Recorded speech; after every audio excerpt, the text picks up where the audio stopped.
behind me. Probably looking a hot mess. Just to point out, look at my earrings. They're cute. Little cats. I got them from Wolfie Cookies today at my event. I'm just popping on, doing a little video, because it's the end of the day. It's 9:45 at night. I just got back from a 2-day show up in Erie, Pennsylvania, where it's the first time I've done this event. I've heard from other vendors that it's their best event all year long. They easily make $3,000 over the weekend. Now, I wasn't expecting to make that, but I expected to do really well, and thank goodness I did.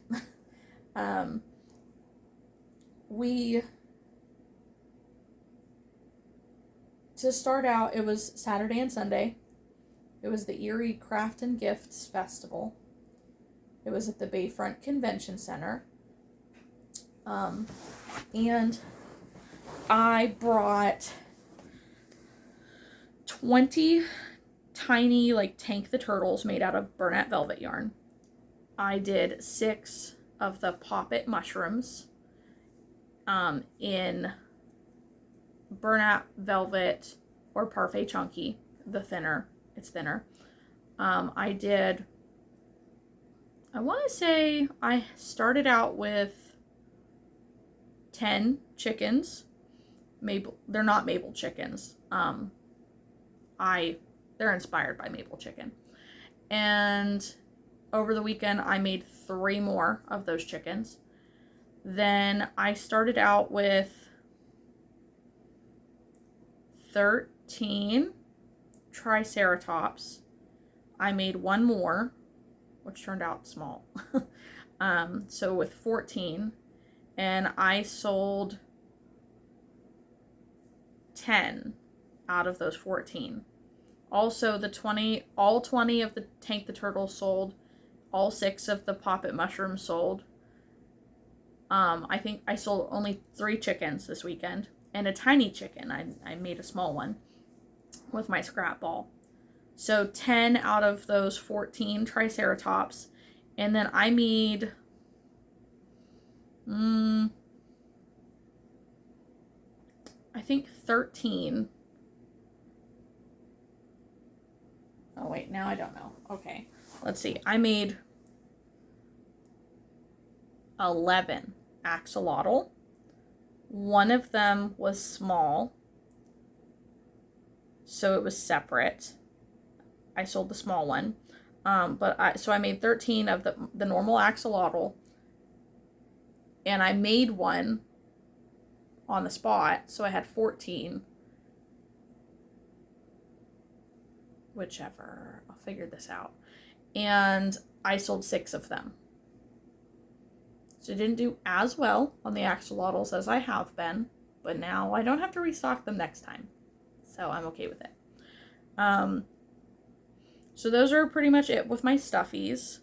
Other than I made my Velma sea turtle in Bernat blanket yarn. I made one that was in green and tan, and I made another one that was in sparkly teal and pink. And the teal and pink one sold for $45. So I'm going to go through my list of what I sold. I broke it down into each thing instead of telling you the order of which I sold things, because that takes forever and it's hard to keep track of. So I sold 10 Triceratops for $15 each. I sold 20 out of 20 Tank the Turtles for $10 each. I sold 1 pair of fingerless gloves for $20. 6 axolotl, I guess my medium size, for $20. I sold 4 of my Not Your Granny cowls for $20. I sold 6 out of 6 of the poppet mushrooms for $18. I sold 4 kids hats for $15. 1 scrunchie for $4, and thank goodness, because it's my last scrunchie. I've been trying to get rid of it forever. One jumbo sparkly turtle for $45. Two crop tops. One was for $35 and the other was $40. One tiny chicken for $10. Three regular chickens for $18. One adult ear warmer. One kid ear warmer. The adult was $10 and the kid is $8. And one small axolotl for $15. So I made a total of $960, plus was given $8.40 in tips through Square. Oh, and I sold one adult size beanie for $25. Forgot that, sorry. So that takes me up to, it was actually $985 plus $8.40 in tips, which brings me up to $993.40. However, this is just what I have written down in sales. So the amount of money that I was able to calculate, because I had $442.34 deposited into my account from Square in sales for this weekend. Then I had $558 in cash that I didn't have before this weekend. So when you add those together, I made $1,000.34. So there is a $7 sale somewhere that is unaccounted for. And I'm not really sure where it would be because I don't have anything for sale that was only $7. So I don't know how that happened. I'm assuming maybe a kid's ear warmer, but I don't remember selling a second one. So I'm confused. You're probably confused. There was a lot of numbers all mixed together.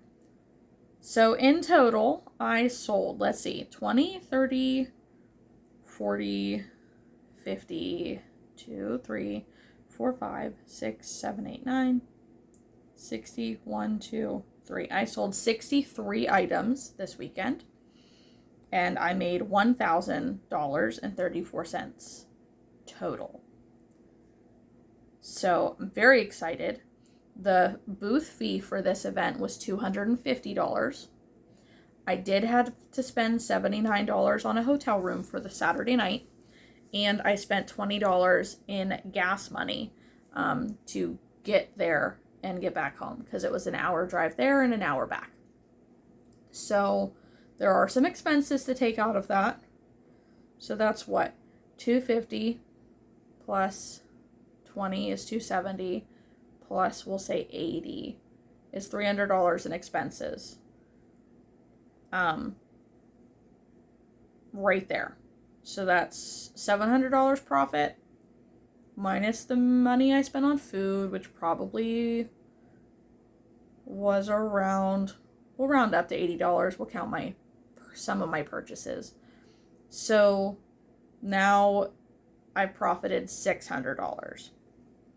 I did pay a $100 deposit towards next year's event, so that will save me $150 for next year. And then I stopped at Michael's before coming home because we don't have a Michael's down by where I live, and spent $250. Actually $240, but it's not much of a difference. But either way, I wanted to pop on here. I just wanted to update you guys. I had to cancel my last event. It was one that I was hosting. We had to reschedule because of the rain. It was outside.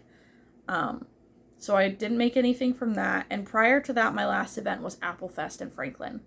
So I've gone quite a large chunk of time without a show.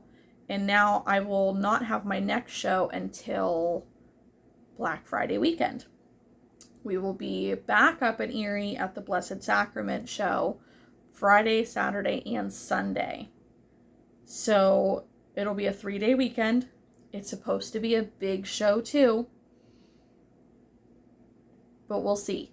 I haven't done this one before, and I don't remember if I know anybody who's done this show before. So we will see how that goes. Then the next weekend or the weekend after, I will have a show local to me in Conneaut Lake. It's actually my alma mater high school, but now it is a middle school and called something different, which will be kind of cool because I haven't done a school show in quite a while and my setup is completely different from how it used to. But it'll be cool to sell out of my high school. Then the next weekend, I will be down in Pittsburgh, PA, where it's a one-day event. It's outside on December 9th. And I'm anticipating the cold. It is a fire and ice festival down in New Brighton, actually. So we'll see how that one goes. And then December 16th is the date that we rescheduled our Halloween show for. So I'm going to set up a small portion of what I have there, but not a whole lot. And we'll see how that goes. So I just wanted to update you guys, and I'm going to put just some clips and stuff after this of my setup and, things that I had. And if you want to watch it, enjoy. I hope that it gives you inspiration. Thank you. If there's anybody who's watching this who was at the show today, thank you for coming. Thank you for buying. Thank you for following my YouTube channel. It's kind of awesome. I talk to a lot of parents with little kids who are learning how to crochet, and I'm just very excited. I was really super excited because a parent and her daughter came in and they bought a wolf button ear warmer. So shout out to you. I didn't catch your name. I did see your picture on Facebook, where she come in and we were talking about it's easier than it seems to learn a new stitch, like the bobble stitch, for instance, we talked about. And that if you can do the simple stitches and you know how to work in the round, then you can make a toy. It's your brain stopping you from making that next step, but only mostly out of fear. It's like you're afraid to learn something new, and all you have to do is just try. If it looks all jacked up, it looks all jacked up, and that's totally fine. You just rip it out and try again. That's it. So I always want to encourage the next generation to learn and do all the cute things, because I was 11 when I learned. I'm now 30, so 19 years I've been crocheting, and I'm at a point now where my business, I can't only survive off of my business, but I'm able to bring in thousands of dollars of income to my family because of my crochet. Like this weekend, for instance, I sold $1,000 worth of product, and that just adds on to how much I've sold over the whole year. This is my best year yet, and I'll only keep growing, and it just inspires me to design more and put more patterns out, and it's just a never-ending, amazing, creative cycle. And there can't, as time goes on, if the kids aren't learning how to do this, then there can't be somebody who is able to do what they love to do and profit off of it and just be as passionate about something as I am. I don't know if I want to say that there wouldn't be another me in the future, but that's kind of how my brain wants to word that. So I highly encourage you to just try. Whatever your creative outlet is, try. Try to do that first stitch. Try to do whatever the next step is in your creative process. That's all you can do, is just give it a go. So I wish you luck. Keep watching just to see the footage from my show. And otherwise, I'll see you in the next clip. Bye.